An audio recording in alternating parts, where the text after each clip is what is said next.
Bienvenue à tous. Afrique Presse, l'actualité en débat sur RFI et TV5 Monde. C'est avec Denise Epoté de TV5 Monde, Pascal Hérault du quotidien L'Opinion et puis Jean-Baptiste Placat, éditorialiste le samedi sur RFI.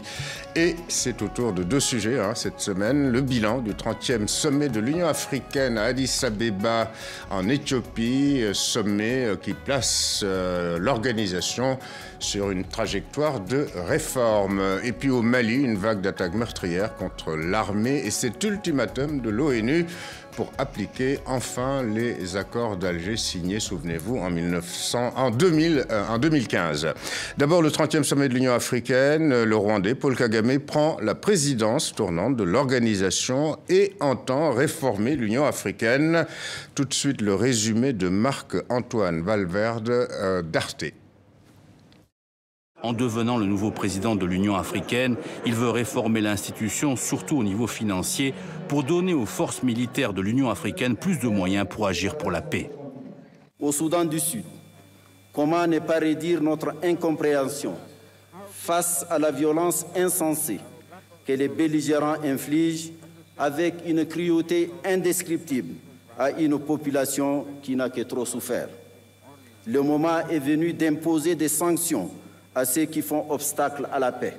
La dictature, la corruption, la pauvreté sont les autres plaies du continent et de son milliard d'habitants. L'Union africaine est censée agir pour la démocratie et les droits de l'homme. Au pouvoir depuis 24 ans, le président Kagame est lui-même considéré comme un dictateur par ses opposants. Pire, les despotes comme Omar el-Béchir du Soudan ou le président égyptien Al-Sisi sont en majorité dans l'Union africaine. L'exemple flagrant de cette absence de démocratie africaine est la République démocratique du Congo. Le président Kabila, qui aurait dû quitter le pouvoir, s'accroche à son fauteuil de président et fait tuer les opposants dans les rues de Kinshasa. Malgré ses appels au secours, le peuple congolais n'attend pas grand-chose de l'Union africaine. Voilà, on reviendra sur ces crises qui continuent à secouer l'Afrique, notamment crise politique en RDC. En tous les cas, ce vent de réforme qui souffle sur l'Union africaine depuis le mandat d'Alpha Condé se confirme avec l'arrivée donc de Paul Kagame à la présidence tournante, car le président rwandais Denise entend rendre autonome, donc sur le plan notamment financier, cette organisation de l'Union africaine. Et qui dit autonomie sur le plan financier, c'est-à-dire suffisamment d'argent pour financer notamment les opérations de maintien de la paix, et puis surtout ne plus subir la pression des partenaires extérieurs, comme la Chine par exemple, ou les pays occidentaux. Oui, c'est plutôt satisfaisant comme engagement, 0,2% des taxes d'importation qui ne sont pas soumises aux règles de l'OMC, sauf qu'il y a quand même 2 pays sur les 54 membres qui aujourd'hui traînent des pieds, le Nigeria et l'Afrique du Sud. On peut se réjouir que 55 ans après la création de l'Union africaine, l'ancienne OUA, l'institution aujourd'hui puisse garantir son autonomie financière. L'autre point dont on peut se féliciter... Car l'UA, rappelons-le, a dépendu et dépend peut-être encore à 80% de l'aide extérieure. Absolument. L'autre point positif de ce 30e sommet, c'est l'engagement pris aussi par les chefs d'État pour lutter contre la corruption, qui représente quand même près de 25% du produit intérieur brut des pays africains, au niveau interne, au niveau national, mais aussi au niveau international avec le concours des Nations Unies, parce qu'il faut quand même rappeler que certaines entreprises étrangères faussent les règles du jeu, justement, et entretiennent comme ça la corruption dans les États. Voilà, donc ce vaste chantier de la lutte contre la corruption qui semble sans doute difficile à surmonter, Pascal Hérault. Pour nous borner à ce financement donc de l'ordre de 0,2% des importations, est-ce que c'est de l'ordre du possible ? Est-ce que finalement c'est justifiable, Pascal ? Oui, ça va prendre un peu de temps, mais ce qui est important, c'est la dynamique. Il y a une nouvelle dynamique en marche. On est, à mon avis, à une époque un peu charnière, peut-être comme le passage de l'OUA à l'UA en 2002. Il y a un leadership très fort avec Paul Kagame maintenant qui va prendre le leadership de l'Union africaine. Il y a la volonté de travailler plus sur la durée maintenant avec une troïka des présidents qui soient associés sur les projets pendant 3 ans. Les réformes vont dans le bon sens. Sortir de la dépendance financière, vous l'avez dit. Qui paye dirige, on le sait, c'est un problème de l'Union africaine sur un budget de 800 millions à peu près de dollars par an, 75%, 80% financés par l'extérieur. Il y a aussi des coûts très importants, 60% des coûts vont au fonctionnement. Il ne faut pas que cette Union africaine soit loin des peuples. En Europe, on a une Union européenne qui a perdu le contact avec les peuples et c'est pour ça qu'elle est tant décriée. Donc il va falloir donner de l'énergie, faire avancer les projets. Il y a aussi ce projet de libre-échange qui est porté par le président nigérien, qui va dans le bon sens. Ouverture de 90% des marchés. On a une Union africaine où il n'y a que 13% d'échanges au sein des pays membres. C'est la zone la moins intégrée au monde. Alors, c'est pas facile, parce que vous savez qu'il est plus facile de faire venir un conteneur souvent de Shanghai jusqu'au port de Lomé. Ça coûte moins cher que de traverser toute la RDC. Il y a aussi cette volonté d'endosser les opérations de maintien de la paix et de s'immiscer beaucoup plus dans la gestion des crises, parce que les puissances étrangères, on considère l'Union africaine, et il y a eu des mots très, très forts, notamment du président Condé, pour dire que les casques bleus ne faisaient pas le job. Et c'est vrai, quand on regarde un certain nombre de crises, quand on a des soldats notamment qui viennent du continent asiatique, ils ne sont pas militaires pour aller se battre. Alors il y a des forces ad hoc qui sont en train de se monter. En Somalie, il y a eu des résultats. Au Mali, on espère que le G5 Sahel va réussir à aboutir. Donc globalement, je trouve que c'est un sommet assez positif. Après, il y a un problème d'ego. Les réformes Kagame, pour un certain nombre de poids lourds du continent, ce petit pays à la grosse influence, ça pose problème. Voilà, c'est la réforme aussi endossée par un triumvirat, Alpha Condé, Paul Kagame et le futur président de l'Union africaine, Al-Sisi, l'Égyptien. Donc tous ces trois dirigeants, Jean-Baptiste, sont hostiles à toute ingérence dans les affaires intérieures africaines et par conséquent, effectivement, ils militent pour une autonomie de l'organisation. Oui. Autonomie financière. L'ingérence de l'extérieur n'est pas une ingérence qui va partout. Elle va là où il y a problème et là où les nationaux se montrent incapables de résoudre leurs propres problèmes. Moi, on enregistre les professions de foi et les engagements annoncés à Addis Abeba. Il faut attendre de voir tout cela entrer en œuvre parce que des moments comme celui-ci, on en a tellement vécu par rapport à cette organisation panafricaine que Mais est-ce que justement la figure de Paul Kagame ne tranche pas, ne fait pas la différence quand on voit ce qu'il a pu réaliser dans son pays qui sortait tout de même d'une tragédie insondable? Oui, évidemment, mais diriger le Rwanda d'une main de fer, c'est pas exactement diriger une union continentale où il y a, comme le disait Pascal, je crois, des pays qui se considèrent comme importants et tellement importants qu'ils ne peuvent et ne veulent recevoir de leçons de personne. Donc je pense que la réussite économique en l'occurrence, parce qu'il n'y a que ça au Rwanda aujourd'hui, hein, parce que sur le plan politique, la démocratie, c'est un autre problème. Et la réussite économique du Rwanda n'est pas un facteur de référence suffisamment convaincant pour en déduire que Kagame ce leadership permettra va faire de l'Union africaine quelque chose d'extraordinaire. Alors il est vrai que, Denise, en matière de paix, par exemple, le leadership de Paul Kagame ne va pas toujours jouer en faveur d'arbitrage de l'Union africaine durant sa présidence. Si l'on prend par exemple les crises burundaises, pardon, et la crise politique du mandat perpétuel, entre guillemets,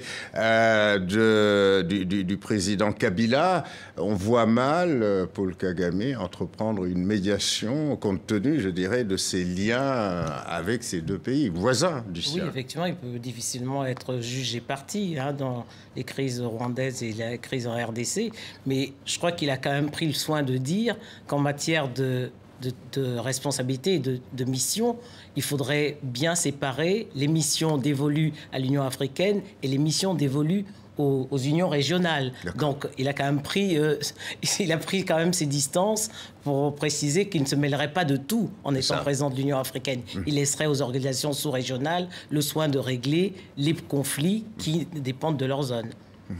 Pascal, oui, Jean-Baptiste. Je voulais juste qu'on relativise l'importance de la présidence en exercice de l'Union africaine, qui est disons, une responsabilité qui donne de la visibilité à celui qui la reçoit, mais qui n'est pas nécessairement le lieu d'où l'on pourrait changer l'Union africaine. Les choses. Enfin, le président en exercice doit avoir une capacité à convaincre. On a vu le retour du Maroc dans l'Union africaine sous Alpha Condé. On a vu le règlement de la paix. La personnalité qu'il incarne. Oui, c'est vrai. C'est ça. Et il y a une machine, il y a des institutions. C'est le Conseil de paix et de sécurité. C'est le cadre dans lequel on discute de la gestion des crises. Et c'est le Conseil de paix et de sécurité qui prendra les décisions. Et là, qui a été mandaté pour aller voir Joseph Kabila? C'est l'Angola et c'est le Congo voisin de Denis Sassou Nguesso. Donc on va rentrer dans une nouvelle étape de la médiation. Il faudra aussi trouver la bonne articulation, comme Jean-Baptiste le disait, avec les organisations régionales. On sait très bien qu'il y a un certain nombre de grands ensembles, la SADC, la CEDEAO par exemple, qui sont très attachés au principe de subsidiarité. C'est la région first. Donc tout ça va se mettre en place, va se mettre en évoluer, place. Oui. Denise, là-dessus, donc à la fois Kagame va sans doute à la fois jouer donc sur les institutions, mais plutôt pour les réformer de l'intérieur, plutôt que sur les aspects arbitrage, négociation de paix qui sont effectivement dévolus à des organisations sous-régionales de préférence. Oui, et puis il a carrément précisé, mais l'autre point sur lequel Kagame va s'attaquer et qui, contrairement à ce que disait Jean-Baptiste, peut servir le modèle, la réussite au Rwanda peut servir de modèle, c'est la place des femmes et des jeunes. Il en a parlé beaucoup aussi pour le mandat qu'il va assumer pendant 12 mois. Et on voit bien qu'au Rwanda, les jeunes et les femmes ont une place importante. On voit Alors, est-ce que Jean-Baptiste, justement, parvenir à... Quand on voit la place des femmes au Rwanda, vous prenez le cas du Parlement rwandais, 63% des parlementaires sont des femmes. Donc, sur le plan de l'égalité homme-femme, le Rwanda est un modèle. Mais ça n'efface pas non plus les restrictions en matière de liberté politique. On en convient, Jean-Baptiste, mais est-ce que, justement, finalement, le développement, on revient à ce concept, est-ce que, finalement, le développement ne favorise pas la démocratie, c'est-à-dire ce qui n'existe pas totalement au Rwanda, bien sûr? Oui, non, mais bien sûr. Moi, je fais confiance à Kagame. Il y a beaucoup d'analystes qui me disent que ce n'est pas le même contexte, mais pendant pratiquement 2 décennies, quelqu'un comme Rawlings a dirigé son pays d'une main de fer. C'était quand même pas une démocratie. Le Ghana, oui. Et durant cette période, il a assaini les bases de l'économie de son pays. Ensuite, il a pu effectivement passer à la démocratisation. Et si c'est ça le projet de Kagame, tant mieux. Mais il y a des gens qui pensent que le contexte ethnique au Rwanda fait que ce n'est pas exactement l'orientation à laquelle il faut s'attendre. Maintenant, un petit détail.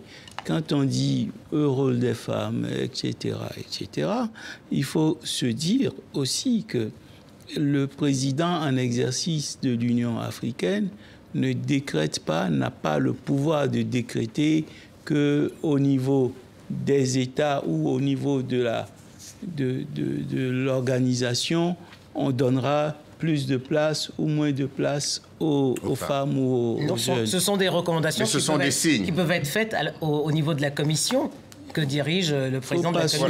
Il ne faut pas surestimer la capacité d'agir et de faire, parce que c'est ça la réalité. En fait. Voilà. En tout cas, on retiendra également de ce 30e sommet de l'Union africaine que le NEPAD, de ce nouveau plan de développement africain impulsé à l'époque d'Abdoulaye Wade, le Sénégalais, eh bien, le NEPAD devient l'agence, le programme de développement de l'Union africaine, un peu à l'image de ce qu'est le PNUD. Pour les Nations Unies, RFI TV 5 Monde, le deuxième sujet d'Afrique Presse, à présent, le Mali en but à une aggravation de la situation sécuritaire. L'ONU a sonné récemment l'alarme dans un rapport. Des civils et des militaires sont tués à un rythme inquiétant. En fin de semaine dernière, au moins 20 militaires maliens sont morts dans 2 attaques djihadistes présumées dans le centre et le nord Mali. On écoute cette réaction à ce sujet de TV5 Monde, qui commence par une réaction d'un père de famille, un ancien militaire, dont le fils a été tué en captivité entre les mains de djihadistes. C'est un deuil impossible pour ce père d'un soldat malien disparu et sans doute tué à Abebara, dans un camp de djihadistes dont il était l'otage avec d'autres. 11 militaires maliens capturés auraient péri dans le bombardement du camp par l'armée française fin octobre. Mais sans aucune information sur le sort de son fils, cet ancien commandant malien à la retraite en veut à la hiérarchie militaire. Mais je suppose sous compte qu'on l'amène dans un endroit où on peut pas, le commandant ne peut pas le guider. Je suis en colère parce qu'on ne me donne rien. On ne me dit rien sur mon enfant depuis 2 ans. Moi, je fais confiance au service, c'est-à-dire au service de mon pays. Mais s'il y a dysfonctionnement quelque part, on doit le dénoncer, c'est tout. Ce sentiment de défiance envers l'armée malienne et surtout sa hiérarchie est partagé notamment par des femmes de soldats qui manifestent à Nampala contre l'affectation de leur mari en zone plus dangereuse, mais aussi par les 36 gendarmes maliens qui ont refusé de se déployer au centre du pays et ont été arrêtés à Bamako pour désertion. Le sergent Oumar Keïta a choisi une autre voie, celle des réseaux sociaux. Il critique l'armée malienne et ses chefs qu'il accuse de corruption. Pour ses propos, il est mis aux arrêts. Reste qu'après une série d'attaques meurtrières au nord et dans le centre, le pays entre dans 3 jours de deuil national. Près de 50 personnes civiles et militaires ont perdu la vie en moins d'1 semaine. Donc 50 militaires et civils tués en l'espace d'une semaine, Denise, au Mali. Et on voit bien qu'à la fois cette armée, au niveau de la hiérarchie, la hiérarchie est décriée, en tout cas par certains militaires. Par ailleurs, on voit bien également que cette armée malienne n'a pas les capacités de riposte face aux attaques djihadistes. On l'a vu dans 2 attaques en fin de semaine dernière. Et les premiers responsables de cette situation, c'est forcément le gouvernement malien. Ouais, comme on les appelle, les FAMA sont totalement sous-équipés comparés aux moyens dont dispose la MINUSMA, par exemple. Les casques bleus de l'ONU. Les casques bleus de l'ONU. Et Barkhane. Mais c'est vrai que pour Ibeka, la pression aujourd'hui est énorme. D'un côté, il subit les critiques de son opposition. On en avait parlé ici, sur ce plateau.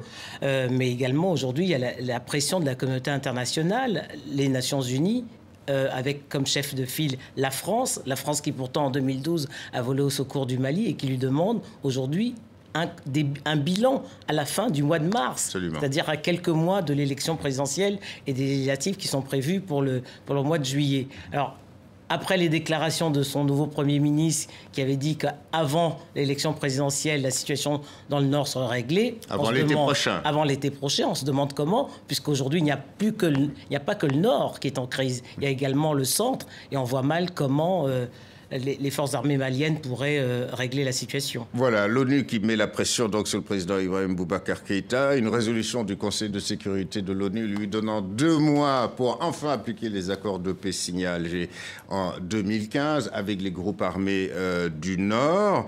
Mais ni la France ni l'ONU ne se penchent sur leur propre bilan finalement de cette crise malienne.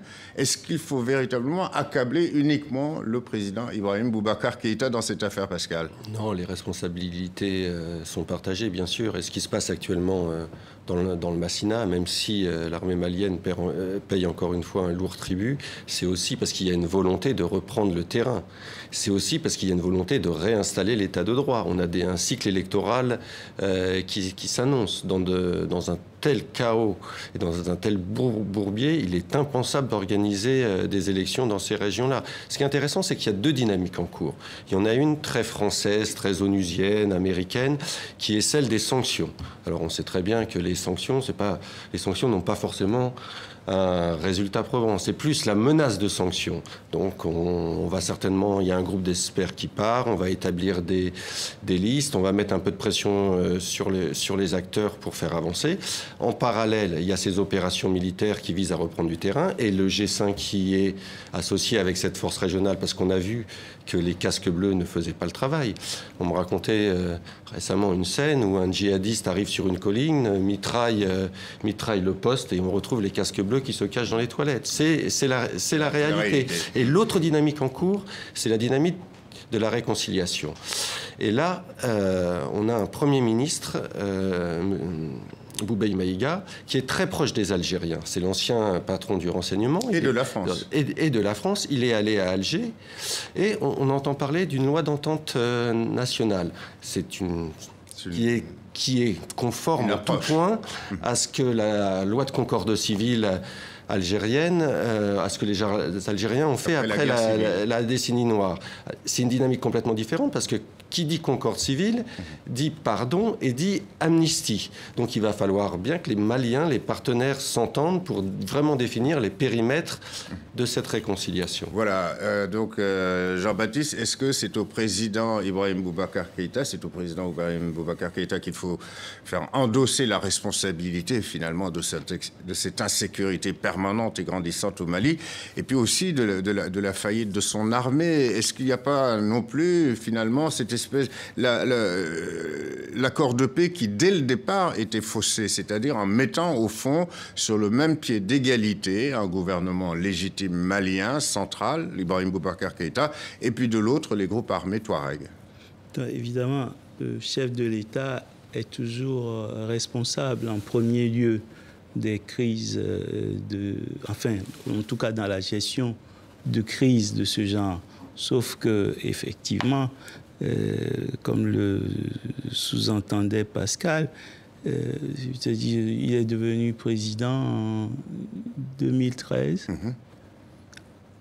en héritant d'actes posés par d'autres et qui sont les actes qui minent même l'accord de paix qui viendra ensuite et qui font que